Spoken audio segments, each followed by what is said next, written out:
Meio-dia mais 23 minutos, muito obrigado pela sua companhia, pela sua audiência. Estamos ao vivo nesta sexta-feira, já viu aí na sua tela, hora das notícias do Legislativo, porque nesta semana muitas reuniões aconteceram aqui no Legislativo. A gente começa falando sobre a Comissão Permanente de Defesa dos Direitos da Criança, do Adolescente e da Juventude, que se reuniu pela segunda vez. E a comissão discutiu 4 projetos que estavam na pauta. Confira como foi.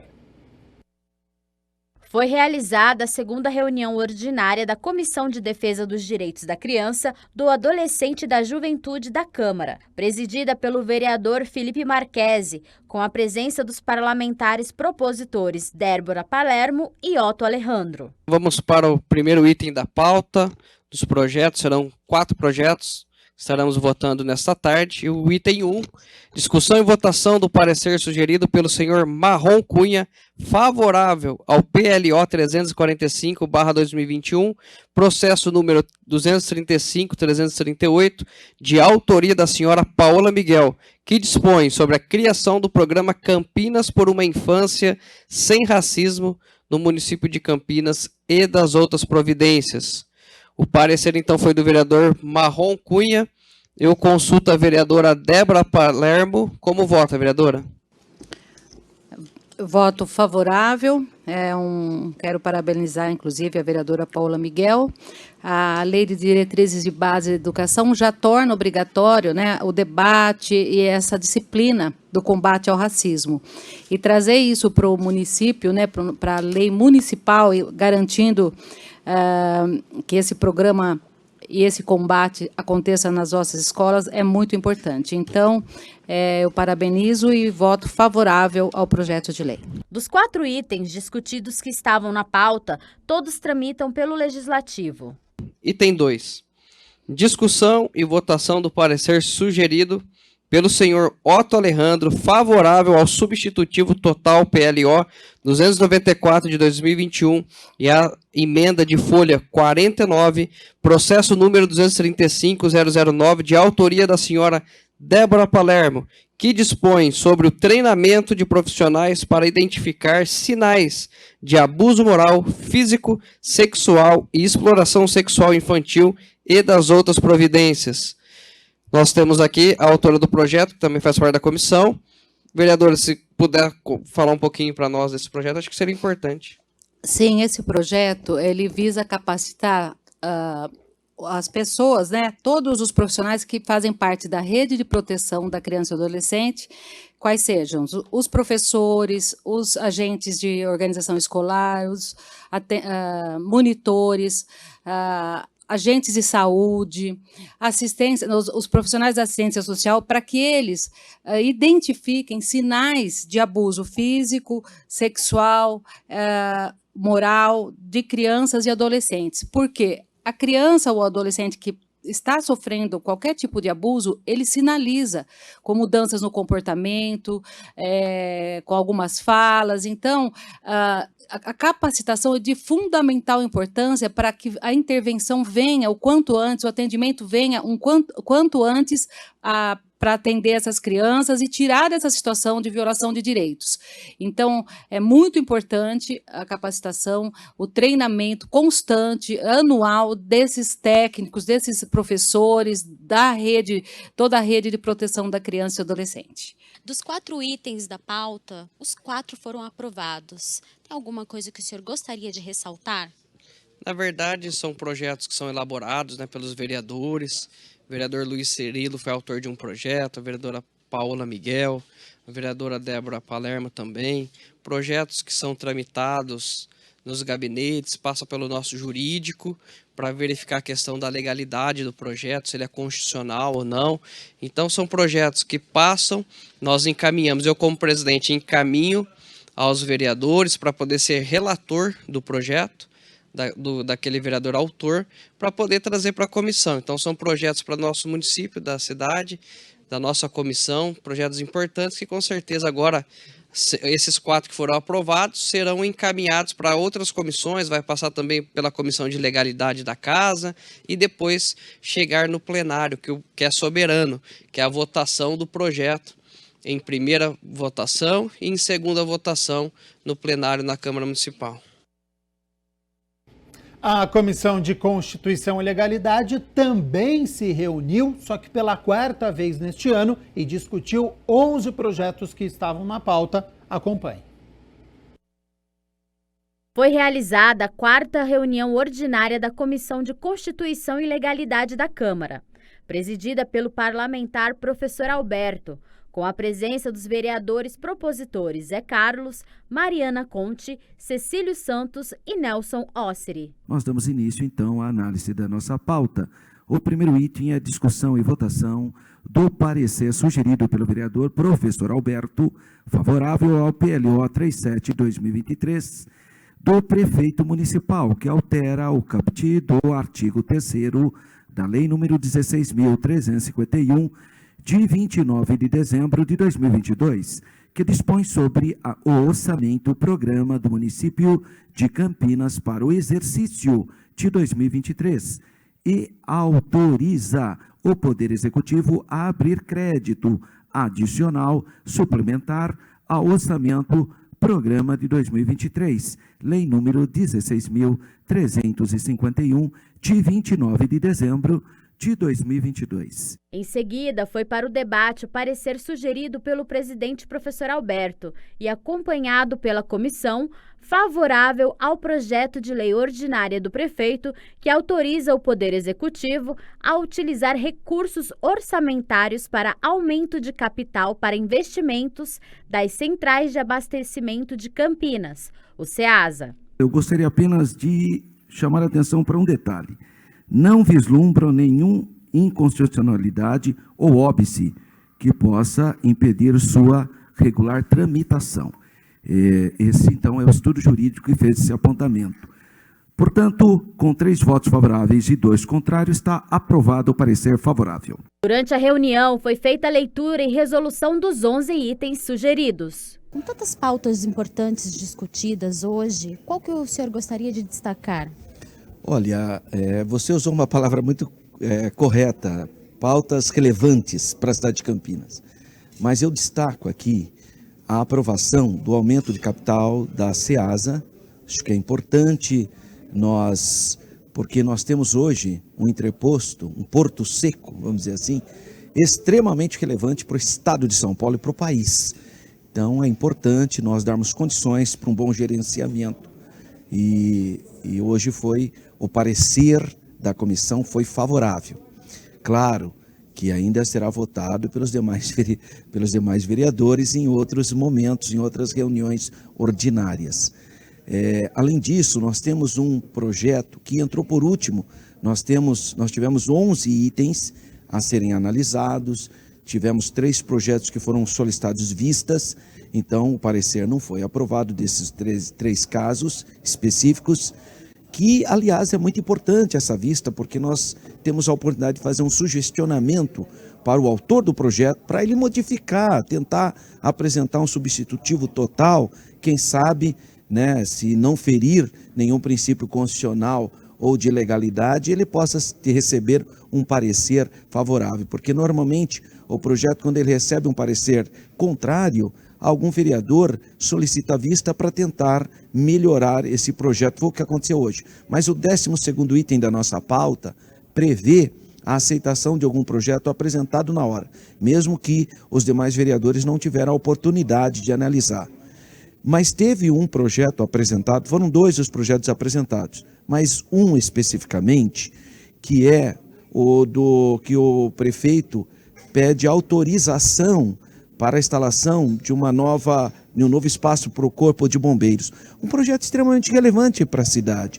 E o nobre vereador Cecílio Santos deu o parecer favorável, demos o parecer favorável. Esses projetos precisam de uma certa celeridade. Por isso que é importante nós termos no nosso próprio sistema regimental a permissão que entra projetos de maneiras extraordinárias, obviamente, mas que contribuam com a sociedade. E um deles é esse. Então foi uma pauta grande, com muito conteúdo, matérias relevantíssimas foram aprovadas, pareceres, né?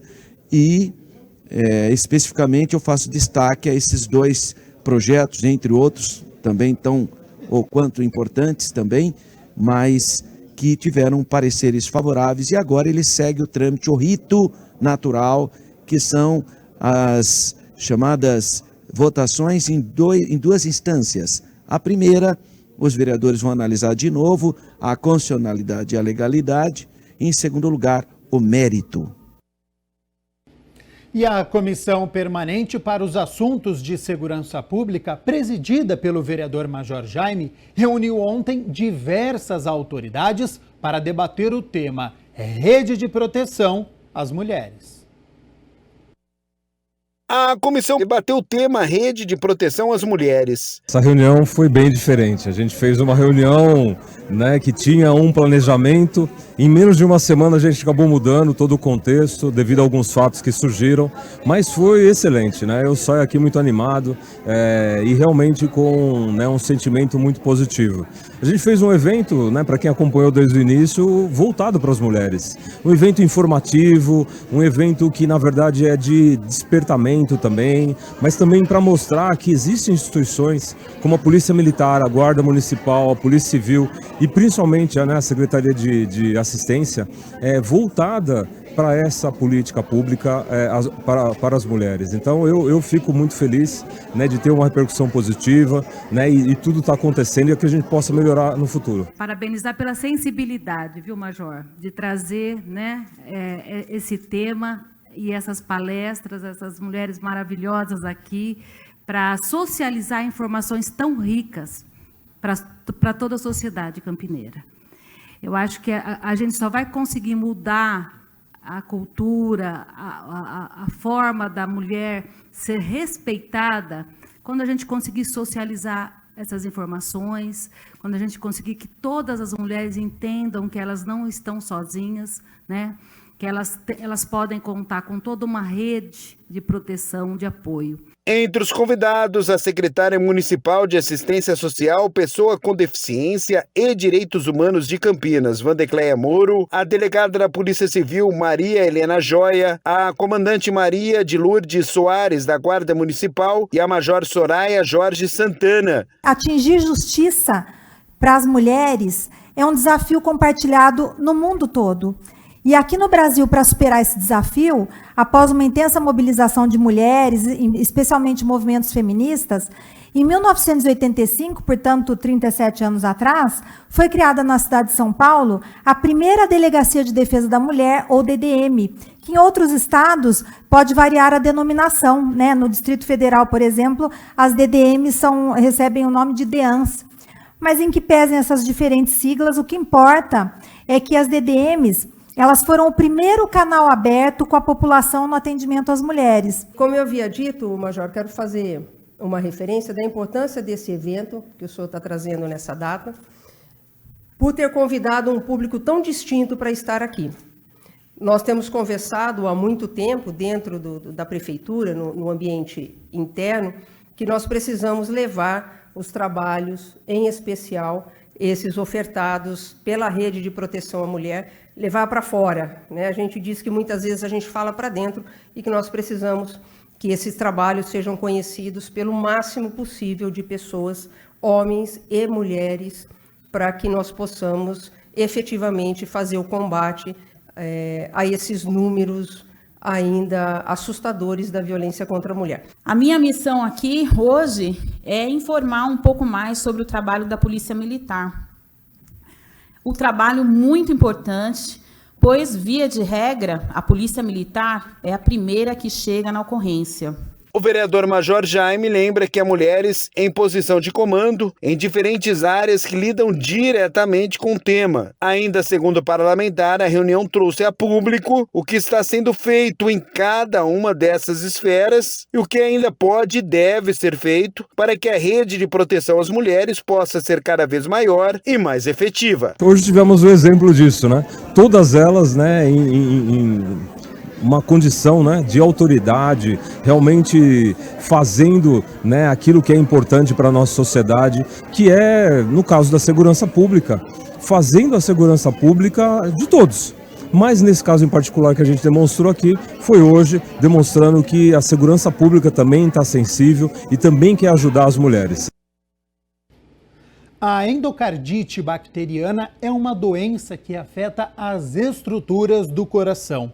E para conscientizar a população, o vereador Luiz Cirilo criou um programa de combate que foi aprovado em 2 análises aqui no plenário e, por isso, agora é lei.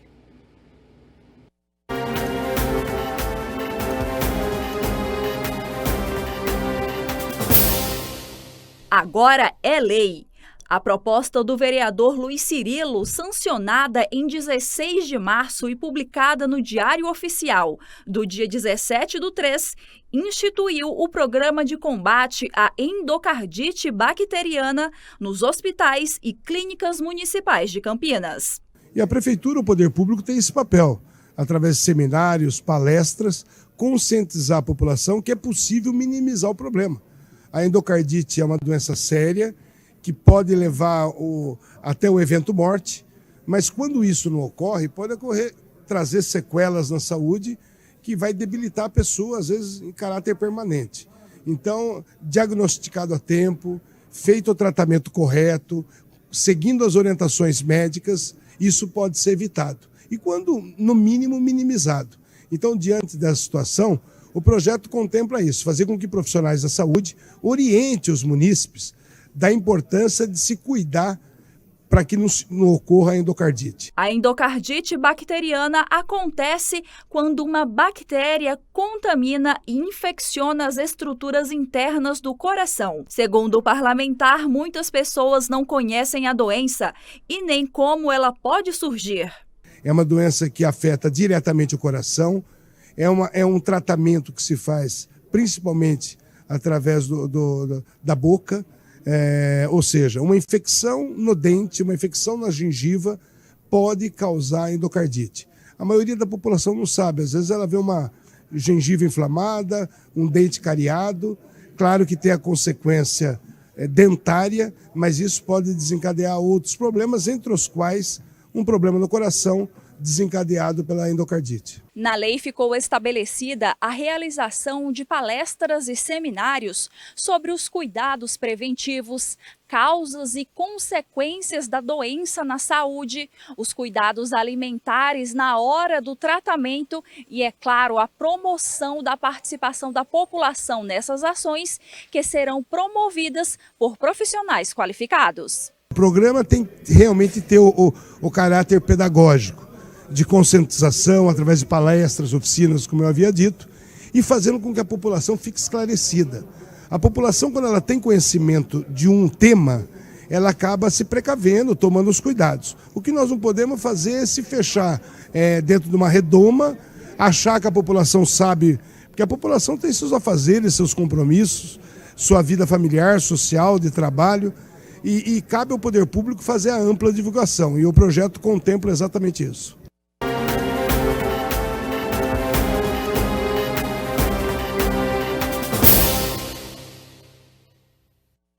Meio-dia mais 41 minutos, a gente segue aqui com as notícias do Legislativo. Muito obrigado pela sua companhia, pela sua audiência. E olha só, a vereadora Mariana Conte fez questionamentos sobre o atendimento de reserva legal de cargos para pessoas com deficiência. A vereadora Mariana Conte, no requerimento protocolado, quer saber informações das empresas públicas e de economia mista sobre o atendimento de reserva legal de cargos com pessoas com deficiência. Na verdade, a gente tem uma lei federal que define cotas para pessoas com deficiência e pessoas que estão reabilitadas. Essa é uma lei que vale para o Brasil inteiro, então Campinas também deve cumprir. Mas existe um levantamento feito pelo Ministério Público, pelo CESIT, por vários órgãos, apontando que muitas empresas não têm cumprido. Nós estamos falando de empresas que têm mais de 200 funcionários e muitas empresas não têm cumprido. Entre os questionamentos, a vereadora quer saber quantos trabalhadores com deficiência estão nas empresas públicas e de economia mista. E se as empresas têm programas de acessibilidade para garantir o desempenho dos funcionários. Ela também pede no requerimento o tipo de deficiência apresentado por cada trabalhador e o gênero deles. Então, meu questionamento é se o poder público está cumprindo a legislação federal e reservando cotas para pessoas com deficiência e reabilitados, né? Porque eu entendo que o poder público precisa cumprir, precisa dar o exemplo, né? Se a gente está exigindo, fiscalizando, se o Ministério Público, se uma série de órgãos estão fiscalizando e cobrando as empresas privadas com mais de 200 funcionários, que as empresas públicas também dêem o exemplo e também adotem de forma correta as cotas para pessoas com deficiência, que é uma necessidade de inclusão. A Lei Brasileira de Inclusão dá essa diretriz, define isso, e é uma necessidade para as pessoas que estão, né, que sofreram muito com a pandemia, foram uma das primeiras a serem colocadas para fora do mercado de trabalho e ainda não foram reintegradas no mercado de trabalho. A situação da pandemia agravou muito a situação da exclusão, que já era uma realidade das pessoas com deficiência, mas o cenário da pandemia agravou. Então, por isso que eu estou solicitando essas informações, porque eu entendo que o poder público tem que dar o exemplo. E olha só, agentes comunitários de saúde aqui do município não estariam recebendo o repasse de um valor adicional enviado pelo governo federal. Por isso, os vereadores Guida Calisto, Cecílio Santos e Paulo Búfalo protocolaram um requerimento para solicitar informações ao Executivo. Os vereadores Cecílio Santos, Guida Calisto e Paulo Búfalo questionaram a Prefeitura sobre a falta de pagamento de adicional aos agentes comunitários de saúde. Os parlamentares foram informados que o Executivo recebe repasses do Ministério da Saúde, mas não transfere os valores aos profissionais. Nós fomos informados por eles que existe um repasse do Ministério da Saúde, que é um repasse para um recurso desse adicional, que é um adicional pago aos trabalhadores. A gente sabe muitas vezes que as prefeituras não pagam, né, de forma condizente esses trabalhadores. E ultimamente é a partir das diligências desses profissionais que a gente consegue controlar o avanço de muitas doenças, como no caso a dengue, né? E aqui em Campinas, esse repasse está acontecendo para a Prefeitura Municipal, para a Secretaria Municipal de Saúde, porém esses funcionários não estão recebendo. No documento, os parlamentares questionam qual valor que a União repassou no ano de 2022 para incentivo financeiro adicional e como esse incentivo foi gasto. Eles também solicitam o detalhamento financeiro desse montante e por que ele não foi repassado diretamente para os agentes comunitários de saúde. A gente tem que deixar bastante destacado também que esse recurso não pode ser confundido com o 13º salário, não pode ser confundido com o adicional de tempo de serviço, porque isso é de obrigação aqui do município. Esse adicional que nós estamos destacando nesse requerimento, eu, o vereador Paulo Búfalo e o vereador Cecílio, é um repasse que é feito pelo Ministério da Saúde para garantir, né, esse bônus a mais a esses funcionários. A parlamentar relatou que foram informados que os recursos estariam sendo utilizados para a compra de material e equipamento da Secretaria de Saúde. Paulo Búfalo reforçou a necessidade de esclarecer essa questão. Tem um critério, inclusive, que prevê isso, que os municípios, é uma política de indução, os municípios precisam manter um cadastro rigoroso desses agentes para que seja feito, inclusive, a conta desses valores. Então, é uma política de indução.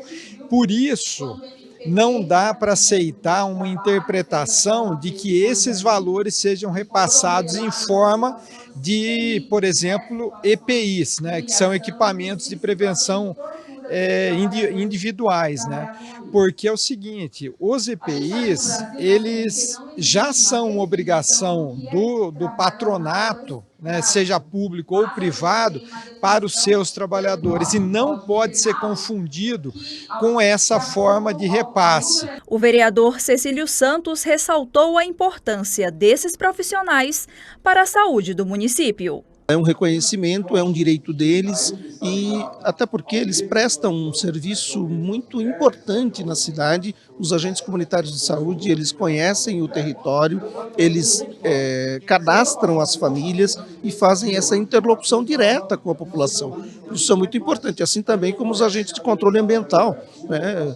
Visto que a dengue, por exemplo, outras endemias são controladas diretamente pelos agentes que fazem esse trabalho com muito esmero, por isso merecem ser reconhecidos.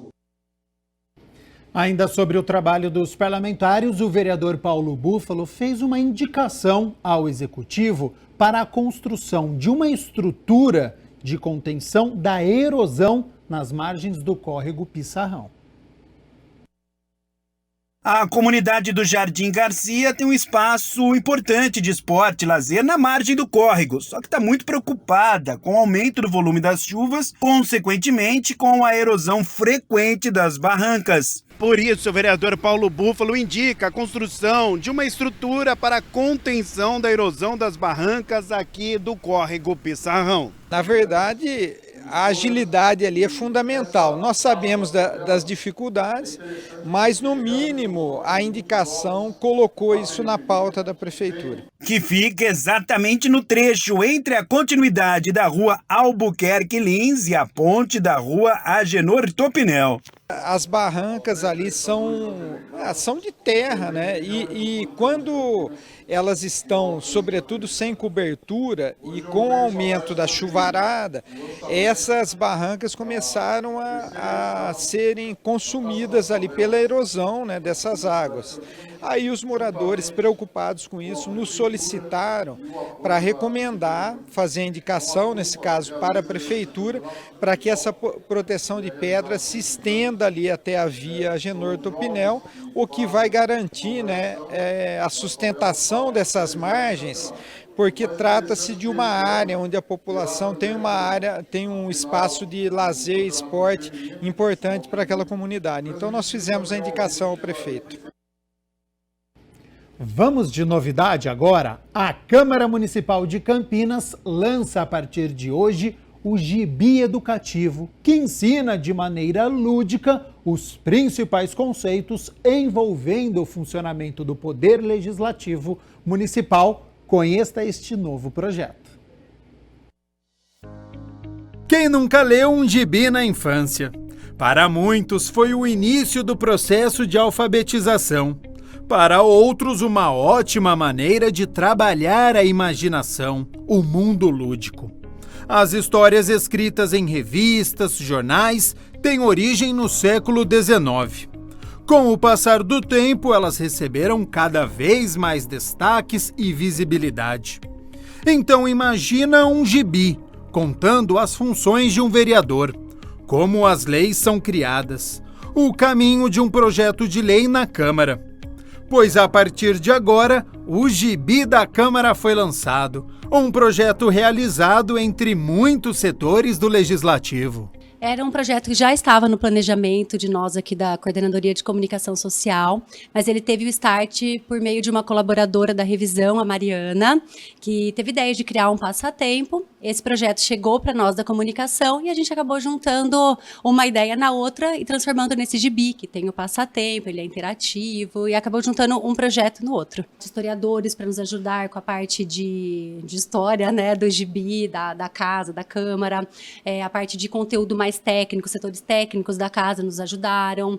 Dentro do nosso setor da diretoria de comunicação, a gente também teve ajuda de outros colaboradores, com a parte do roteiro do nosso gibi, com a parte da pintura. O presidente da Câmara, o vereador Luiz Rossini, ressaltou a iniciativa de explicar o funcionamento do Poder Legislativo, a organização da Câmara, dos três poderes, através de um gibi. Como é que se faz desde o nascedouro até a aprovação de uma lei?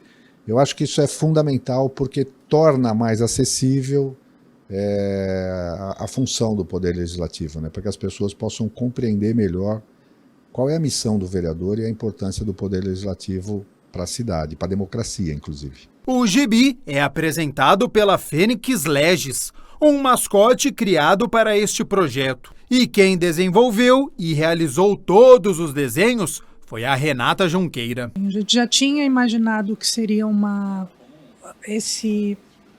essa fênix, né? Que é a fênix que está na bandeira de Campinas, no brasão de Campinas. Então imaginamos o personagem contando a historinha da Câmara, né? Como é que ela... quem são os vereadores, há quanto tempo existe o Poder Legislativo, a Câmara em Campinas.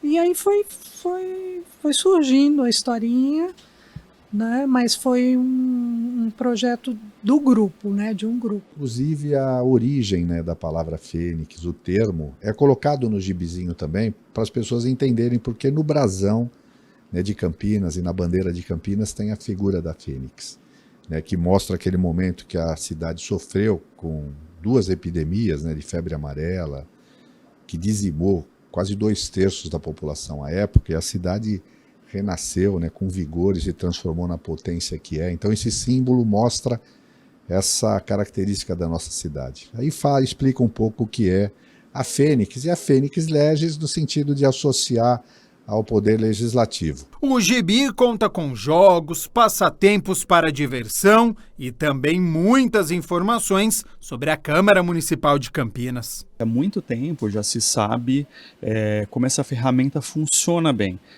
Porque ela mistura a imagem, né? Ela trabalha os 2 lados do cérebro e ela mistura a imagem e texto, então fica mais fácil de compreender e de criar a situação que você quer demonstrar. Então, na prática, o quadrinho ele já tem sido utilizado como um meio de educar, como uma ferramenta paradidática há muito tempo. E levar informação por meio do quadrinho, principalmente quando nós estamos trabalhando com um público mais jovem, né, que é o caso, esse quadrinho, por exemplo, ele vai ser uma ferramenta muito utilizada aqui pela Elecamp, por visitas em escolas ou visitas de escolas à Câmara, é mais atraente, é divertido e grava a informação melhor. E o gibi já está disponível no site do Legislativo, no campinas.sp.leg.br. Ele é gratuito, estará disponível para toda a população, né, campineira e demais interessados, e ele vai ficar disponível no nosso portal, no site da Câmara, no meio digital e também para o formato de impressão, se necessário. Vai estar lá disponível com todas as informações de como imprimir, né, como montar no formato de gibi, e para as escolas que vierem visitar a Câmara também poderá ter a versão impressa e disponível.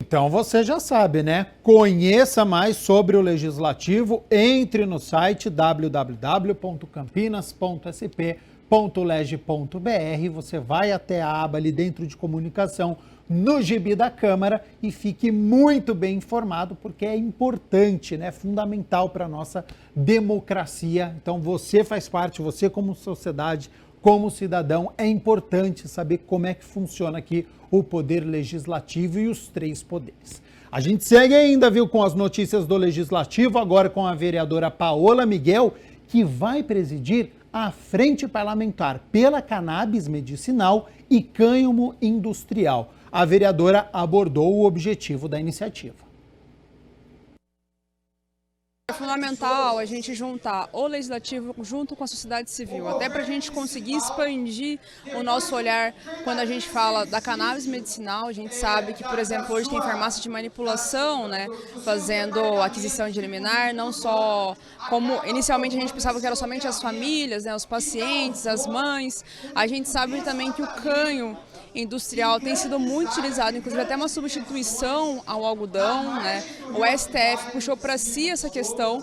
Então, nesse momento, é o momento que Campinas tem para tomar um passo à frente do que está sendo discutido nacionalmente, para que a gente consiga pensar na plenitude do que o município pode fazer. É importante ressaltar que a Assembleia Legislativa de São Paulo já legislou, né, sobre a distribuição de medicamentos no SUS.